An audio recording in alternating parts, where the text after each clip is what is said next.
Só o Senhor é Deus sobre toda a terra, frutos de tuas mãos.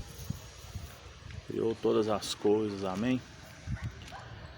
Jeremias 8, de 1 a 3, diz que naquele tempo, diz o Senhor, lançarão para fora da sua sepultura e os ossos dos reis e dos príncipes de Judá, os ossos dos sacerdotes, dos profetas e os ossos dos habitantes de Jerusalém. Espalhar-lo-ão ao sol e à lua e a todo o exército do céu, a quem tinha amado e a quem serviram, e após quem tinham ido e a quem procuravam. E diante de quem se tinham prostrado, não serão recolhidos, nem sepultados, serão como esterco sobre a terra. Então nós falamos sobre o castigo, que é inevitável dos idólatras, das pessoas que têm como deuses, outros e não o Senhor. O castigo é inevitável. Em Jeremias 8, de 4 a 6, diz que: diz-lhe mais, assim diz o Senhor: quando caem os homens, não se tornam a levantar, quando alguém se desvia do caminho, não torna a voltar?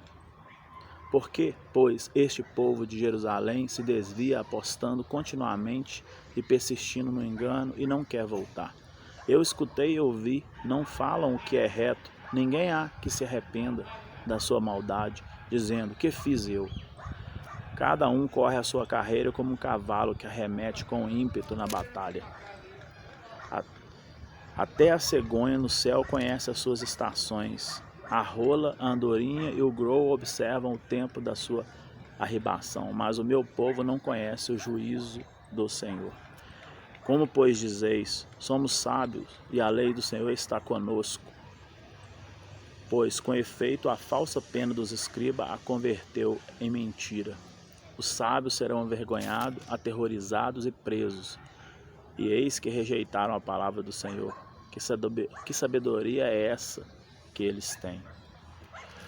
Nós vemos a dor do profeta, Jeremias, em Jeremias 8, 18 a 19, nós vemos aqui: ó, se eu pudesse consolar-me na minha tristeza, dizendo Jeremias, o meu coração desfalece dentro de mim.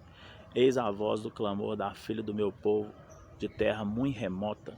Não está o Senhor em Sião, não está nela o seu rei, porque me provocaram a ira com as suas imagens de escultura, com os ídolos dos estrangeiros. Jeremias 9, de 1 a 3, ele diz: provera a Deus a minha cabeça se tornasse em água e os meus olhos em fonte de lágrimas. Então choraria de dia e de noite os mortos das filhas, da filha do meu povo. Provera a Deus eu tivesse no deserto uma estalagem de caminhantes, então deixaria o meu povo e me partiria dele, porque todos eles são adúlteros, são um bando de traidores. Curvam a língua como se fossem o seu arco para a mentira. Fortalecem-se na terra, mas não para a verdade, porque avançam de malícia em malícia e não me conhecem, diz o Senhor. Nós vemos as ameaças de ruína, e exílio em Jeremias 9, de 7 a 9, que diz: acaso por estas coisas não os castigaria? Diz o Senhor, eu não me vingaria, eu de uma nação tal como esta? Olha para você ver, que interessante. E ele continua dizendo, do 7 ao 9, na verdade começa no 7 dizendo: portanto assim diz o Senhor dos exércitos, eis que eu acrisolarei, os provarei, porque de quem outra maneira procederia eu com a filha do meu povo? Aí fala, flecha mortífera é a língua deles, falam engano com a boca, fala cada um de paz com seu companheiro, mas no seu interior lhe armas ciladas. No 7 e no 8 e no 9 eu já li, que acaso, diz o Senhor, por essas coisas não o castigaria, diz o Senhor, ou não me vingaria de tal, coisa como esta? Ou de tal nação, né, como essa. Nação essa que foi escolhida para ser sacerdote das outras nações. Não por ser melhor, mas porque foi escolhida, né, pelo Senhor para fazer o sacerdócio, né, a outras nações. E agora ela se volta, né, contra o Senhor. Em Jeremias ainda 9, de 1 a 3, esse que eu li é Jeremias 8, né, 18 a 19, Jeremias 9, de 7 a 9. No Jeremias 9, ainda no versículo 16, ele diz: Desde Dan se ouve os refolegar dos seus cavalos, toda a terra treme à voz dos rinchos dos seus ganhões, e vêm e devoram a terra e a sua abundância, a cidade e os que habitam nela. No 21 diz: Estou quebrantado pela ferida da filha do meu povo, estou de luto, o espanto se apoderou de mim. E conhecer a Deus constitui, né, a glória dos homens. Em Jeremias 9, de 23 a 24, conhecer a Deus constitui a glória dos homens. Em Jeremias 9, 23, temos aqui: fala assim, diz o Senhor: os cadáveres dos homens jazerão como esterco sobre o campo e cairão como gavela atrás do secador, e não há quem a escolha. No 24,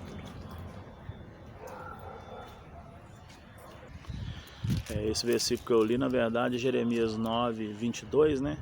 Mas do 23 mesmo ao 24, ele finaliza assim: assim diz o Senhor, não se glorie o homem sábio na sua sabedoria, nem o forte na sua força, nem o rico na sua riqueza, mas o que se gloriar, glorie-se nisto, em conhecer e saber que eu sou o Senhor, e faço misericórdia, juízo e justiça na terra, porque dessas coisas me agrado, diz o Senhor.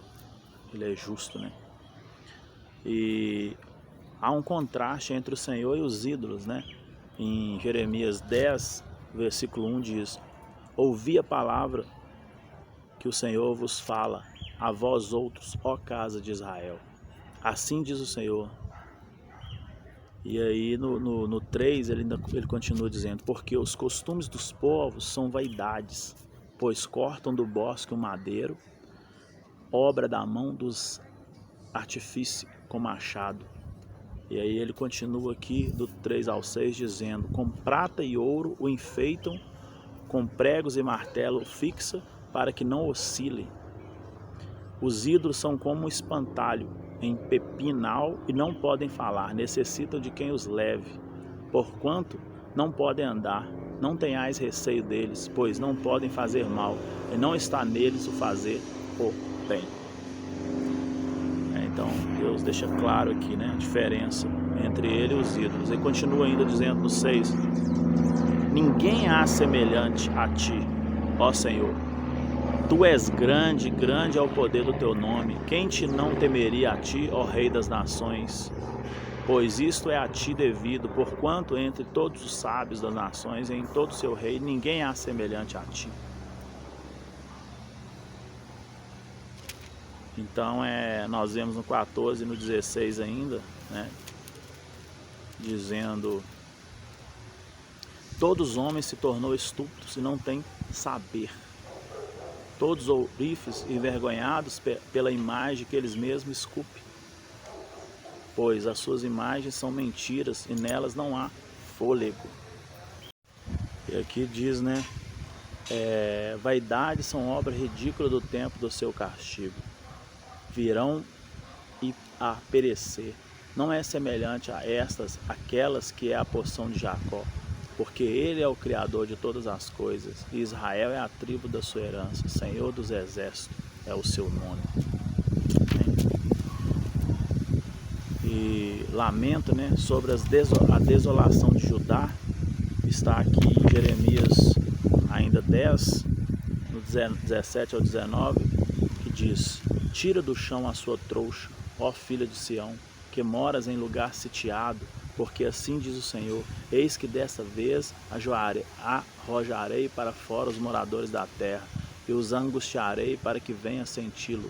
Ai de mim por causa da minha ruína, e muito grave a minha ferida. Então eu disse: Com efeito é isso, o meu sofrimento, e tenho de suportá-lo. No 21, 22 ele diz, porque os pastores se tornaram estúpidos e não buscaram o Senhor, por isso não prosperaram, e todos os seus rebanhos se acharam dispersos. Eis aí um rumor, eis que vem grande tumulto na terra do norte para fazer da cidade de Judá uma assolação, morada de chacais.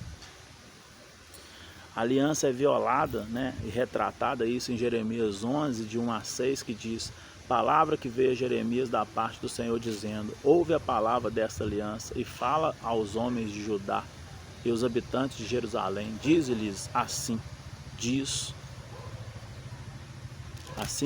o Senhor, o Deus de Israel, maldito o homem que não atentar para as palavras dessa aliança, que ordenei a vossos pais nos dias em que eu os tirei da terra do Egito, da fornalha de ferro, dizendo, dai ouvido à minha voz e fazei tudo segundo o que vos mando, assim vos me serei a mim por povo e eu vos serei a vós outros por Deus, para que confirme o juramento que fiz a vossos pais, de lhe dar uma terra que mana leite e mel, como se vê nesse dia.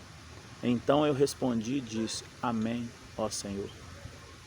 Tornou-me o Senhor a pregoar todas as palavras na cidade de Judá e nas ruas de Jerusalém, dizendo, ouvi a palavra dessa aliança e cumpri-as.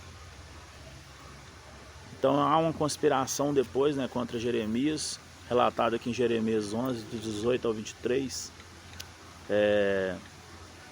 que diz, o Senhor me fez saber e eu soube, então me fizeste ver as suas maquinações.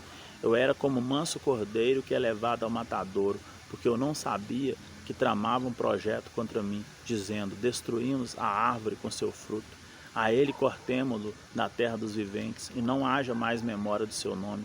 Mas o Senhor dos exércitos, justo juiz que prova o mais íntimo do coração, veja eu a tua vingança sobre eles, pois a ti revelei a minha causa. Portanto, assim diz o Senhor acerca dos homens de Anatote que procuram a tua morte e dizem, não profetizei em nome do Senhor, para que não morrais a nossas mãos. Sim, assim diz o Senhor dos exércitos, eis que eu os punirei, os jovens morrerão à espada, os seus filhos e as suas filhas morrerão de fome, e não haverá neles resto nenhum, porque farei vir o mal sobre os homens de Anatote no ano da sua punição. E no capítulo 12, né, nós temos a queixa de Jeremias, Jeremias 12, de 1 a 4, onde diz, justo és, ó Senhor, quando entro contigo num pleito, contudo falarei contigo dos teus juízos, porque prospera o caminho dos perversos, e vivem em paz todos os que procedem perfidamente. Plantaste-os e eles deitaram raízes, cresceram, dão frutos, tem-te nos lábios, mas longe do coração. Mas tu, ó Senhor, me conheces, tu me vês e provas o que sente o meu coração para contigo. Arranca-os as ovelhas para o matadouro e destina-os para o dia da matança. Até quando estará de luto a terra e secará a erva do campo? Por causa da maldade dos que habitam nela. Perecem os animais e as aves, porquanto dizem, ele não verá o nosso fim. A resposta de Deus está em Jeremias 12, né, de 5 a 6, que diz, se te fadigas correndo com homens que vão a pé, como poderás competir com os que vão a cavalo? Se em terra de paz não te sentes seguro, que farás na floresta do Jordão? Porque até os teus irmãos é a casa de teu pai, eles próprios procedem perfidamente contigo. Eles mesmos te perseguem com fortes gritos. Não te fiz deles ainda que te digam coisas boas. Deus castiga os devastados do país, né? Em Jeremias 12, de 7 a 9, depois 11, ele diz, desamparei a minha casa, abandonei a minha herança, a que mais eu amava, entreguei à mão dos inimigos. A minha herança tornou-se como leão numa floresta, levantou a voz contra mim, por isso eu aborreci. Acaso é para a minha herança ave de rapina, de várias cores contra a qual se ajuntam outras aves de rapina? Ide, pois, ajuntai todos os animais do campo, trazei-os para devorarem. E no 11 diz, né, em assolação a tornarão, e a mim clama no seu abandono. Toda a terra está devastada, porque ninguém há que tome isso a peito. E a finalidade do castigo de Deus está em Jeremias 12, de 14 a 17, que diz: assim diz o Senhor, acerca de todos os meus maus vizinhos que se apoderaram da minha herança, que deixei ao meu povo de Israel. Eis que eu arrancarei da sua terra, e a casa de Judá arrancarei do meio deles. E será que depois de os haver arrancado, tornarei a compadecer-me deles e os fareis voltar, cada um a sua herança, cada um a sua terra.